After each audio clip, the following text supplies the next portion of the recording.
All right, so you've got a fantastic script and you're looking to raise money. It's probably the number one question that I get from filmmakers is, how do I raise money for my feature film? So let's break it down. First off, there's this thing called debt financing. This is basically money that you borrow and that you're going to be paying back no matter what happens to your film. It could be a personal loan, a private lender, or even a bank loan. But these aren't your everyday neighborhood banks handing out car loans. These are banks that are specialty in the entertainment industry. And they usually want to see some serious security before they hand out a dime.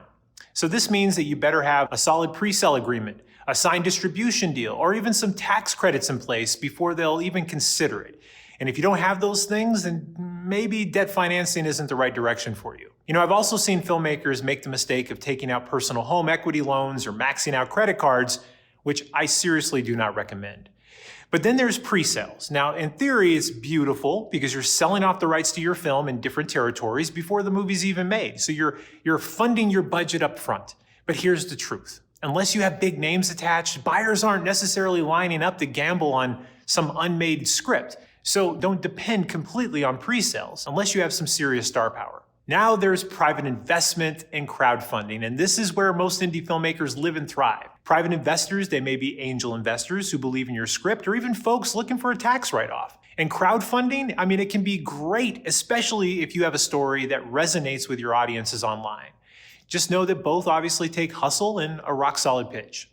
But here's the real question you should be asking, is how much should you be budgeting for marketing?